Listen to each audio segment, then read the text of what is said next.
Dear friends, thank you very much. Thank you, James, so much for that generous introduction. And I think this is the first time I've ever spoken when I felt that everything has been said. The eloquence of the Irish, and I can say that my ancestors come from Cork, has been much in yes, I know. There is a Cashman who was also a hurler, I believe, or was. Has been in evidence today. The personal story of Marion moved me, inspired me. The revelation about what is being done in terms of service delivery encourages me. Mel's contribution provoked me and at the same time moved me, those personal stories. And so much has been achieved in Ireland in such a short space of time. 20 years since the decriminalisation. But none of this happens by accident. That I'm one of the most terrible people to live with because I'm a born-again optimist. But it doesn't happen by accident. The world really does only spin forward. The dates do not go back.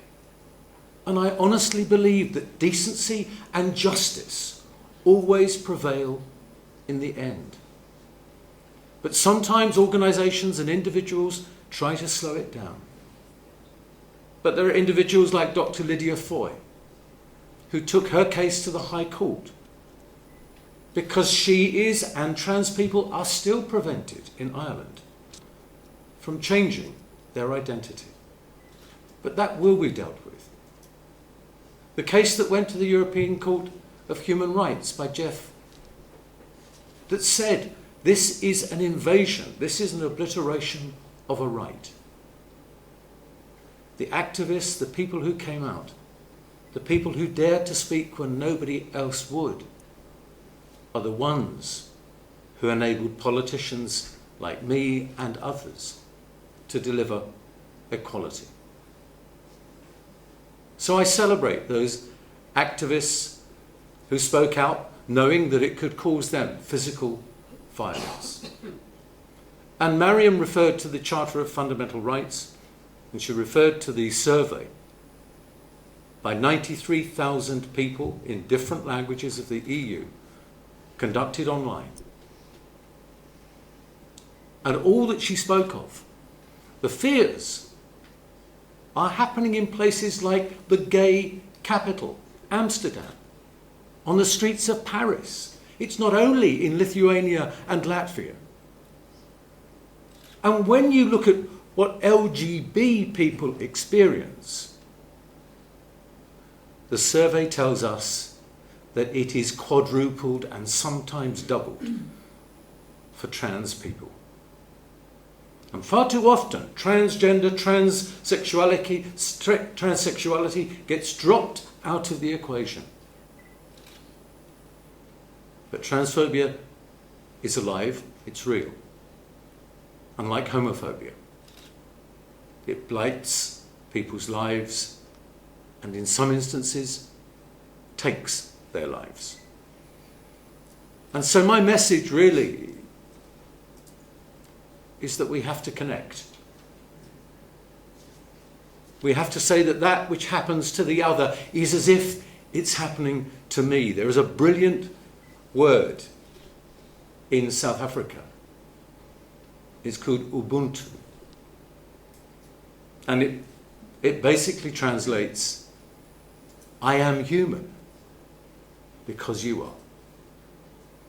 And that connection with the others, the rights that we've achieved, the fact that we still need, on the basis of the Fundamental Rights Agency report, to bring forward a roadmap to make sure that those discriminations do not continue. That needs to be done in the next mandate of the Parliament. And I have to say, if this survey had been on any other grounds, race, ethnicity, religion, disability, possibly gender, there would have been a political outcry and a demand for action, and the fact that there was not signals to me that we still have not won the argument that we are all equal and every right sits horizontally along with the others and none can be dispensed with.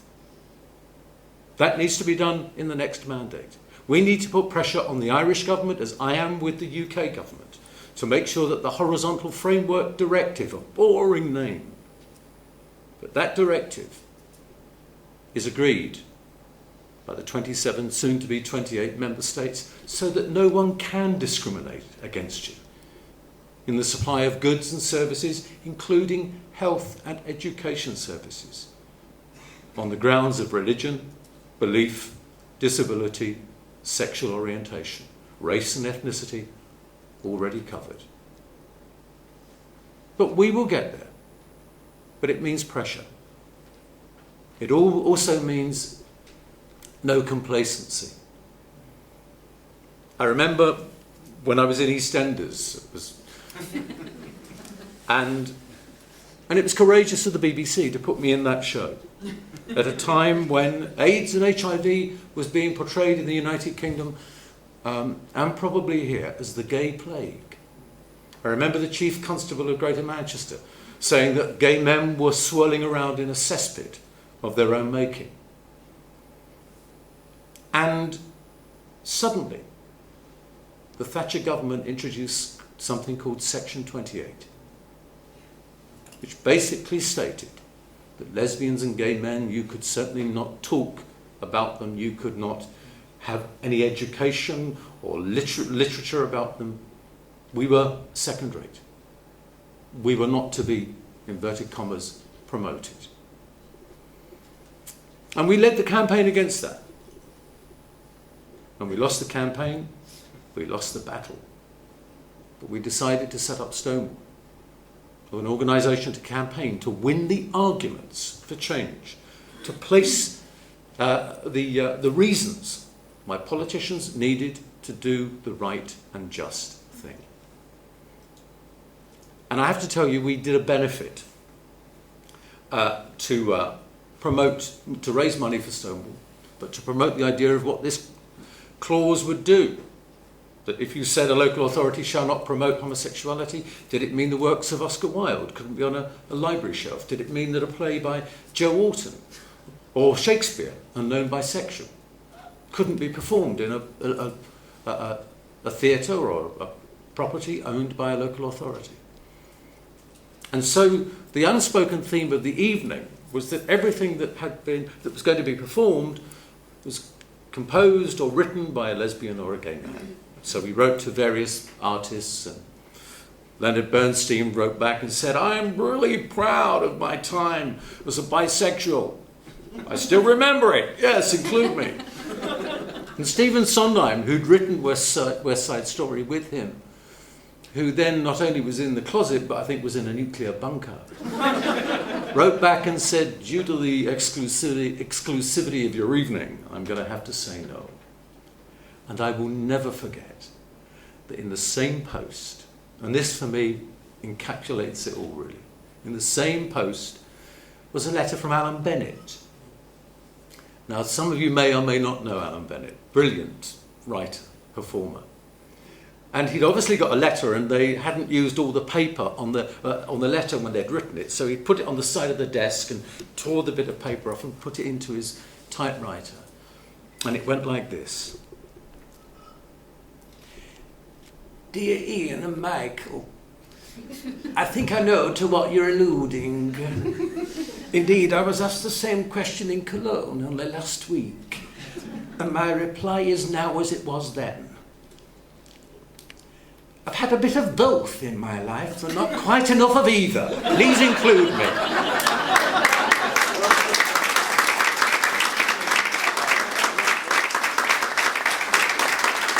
And that's the essence of it.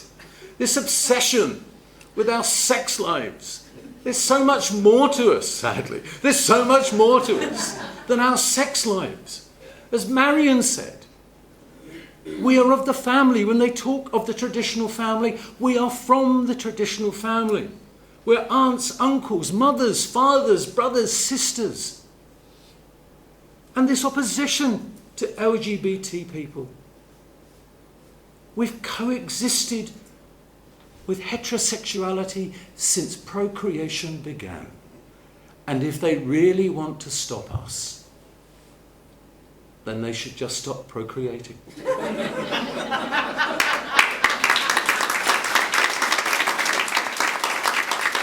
But we are moving forward.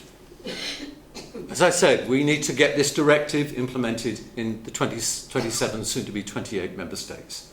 We must make sure that the opt-out on the religious ethos basis is removed. We must also make absolutely certain that in all of our dealings with Africa, the Caribbean and the Pacific, that we never ever see an LGBT activist like David Kato murdered in his home because he not only dared to dream, but he dared to speak out for equality. And yesterday, in the culmination of a week where we meet with the representatives of the African, Caribbean and the Pacific parliaments, we meet them twice a year. And I have consistently and persistently called for non-discrimination in all of those countries, also within countries of the European Union, founding countries such as Italy. And that in our Cotonou Agreement, which is the basis of our accord with them, they still specifically refuse to mention non-discrimination on the grounds of sexual orientation. They say it is of no concern to them. As the Parliament's rapporteur, which means the person who takes the revision of that agreement through, I have last week asked the Parliament to give its assent, but on the strict basis that the next revision, unless there is an inclusion specifically of sexual orientation, then there will be no agreement. The Parliament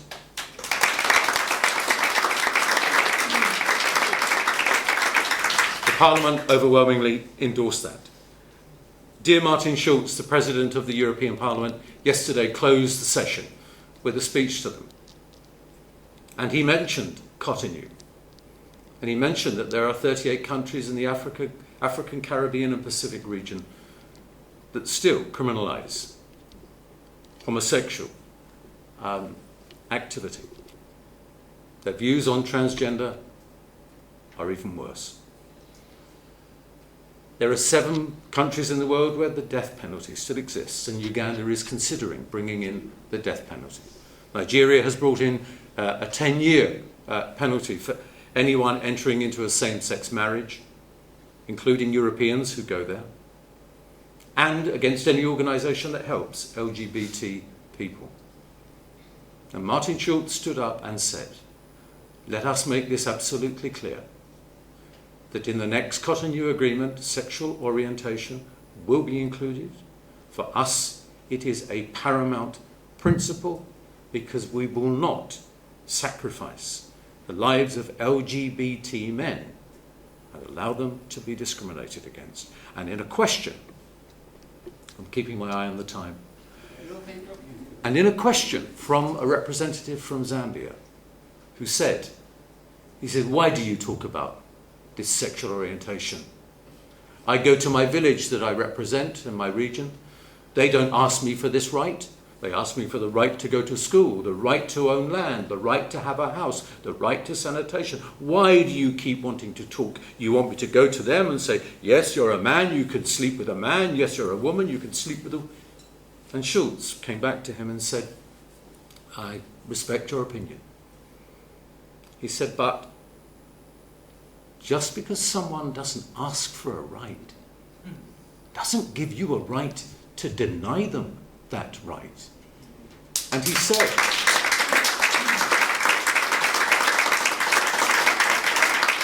and he then went on to say, he said, you look at me from your perspective, he said, I have 2 children, I'm married, I'm heterosexual. From your perspective, I'm a normal man.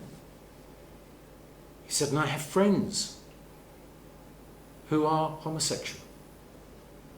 He said, there are some in the Parliament. He said, and there's one in this room now. He said, and I love him. He said, me, I love him. And I will not allow him to go to a country where because of your laws you will torture him and you will murder him in the name of the state. When I joined the Parliament in 1999, few parliamentarians talked about lesbian, gay, bisexual or transgender. A president would never have addressed it, certainly not in an address to an international audience that did not want to hear that message. Hearing that said by Martin Schulz yesterday evening, I sat back and I thought, I can go home. My work is complete. And that's what we do. We don't own our quest, our dreams. We pass them on, we share them. And we say also, we have to connect. The deprivation of a woman's right is ultimately a deprivation of our own rights.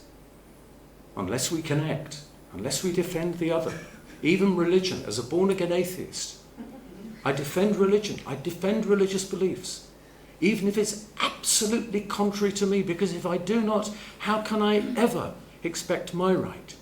But where there is a conflict, where the imposition of a belief on me because of religion or belief diminishes my rights in comparison to the imposer, then it is unacceptable. I have always said, religion and belief and faith are deeply personal and private. And faith no one can diminish. The outrage against the Danish cartoons has no connection with faith, because anything that you give to a believer as evidence against their faith whispers not a jot. And therefore I am staggered that organised religion has stepped in the way of every single progress on the liberation of men and women. I respect it, but it must never be imposed if it diminishes. That is not the Christianity that I was taught at a Catholic school by nuns. That was not the kind of religion that I wanted to embrace, and it was for that reason that I discommunicated myself from the Catholic Church with great sadness. And so celebrate what we've done. Let's look at what we need to do. Let's hold hands with women who are fighting for their rights in this country and in other parts of the world. Let's hold hands with our trans brothers and sisters who so often get forgotten. They remain in the darkness at the back of the room. Because now, in economic downturns, the social implosion, and I'll finish on this, this is when rights come under attack. The rising homophobia and transphobia, anti-Semitism, racism, xenophobia, witnessed in the Fundamental Rights Agency report, hasn't happened by accident. It's because we're looking for the scapegoat, the person who's different, the stranger. And I'll finish on this, for me, I think, real kernel of what it's all about and why I'm in the European Parliament. The European Union was born out of a concept that was not an economic concept. It was a bit of a con trick. The European Union was born out of the ashes of the Second World War, quite literally the ashes. The ashes from people's hopes, people's dreams, the ashes from buildings destroyed, the ashes from crematoriums that were dotted across Europe. And out of the Second World War came a commitment that we would never turn away again. That concept of solidarity that has been said so often here, and the concept of solidarity, I have to apologise and say that my government in the United Kingdom does not understand. Because that which happens to another, unless you help, unless you connect, will happen to you. And Europe was born out of that concept. That we wouldn't turn our eyes away again when a country or an individual or communities were targeted. Because we recognise that an attack on them is an attack upon us all. I'm not seeking re-election next time. Look at how your candidates have voted. I urge you to vote, because my fear is the next Parliament will have an extremist element within it that will push these rights to the very fringes of where they should not be. And if you don't believe me that all this has happened before, Shakespeare in a brilliant play called Thomas More, which he co-wrote, where Thomas More's called to the Tower of London to quell the citizens of London who are rebelling because the strangers have made their way from Calais to Dover to London. And he comes out and he says, I'll paraphrase Shakespeare and dodge the lightning. And he comes out and he says, you bid that they be removed. The stranger, with their children upon their back, their families at their side, their belongings at their feet, you bid that they be removed.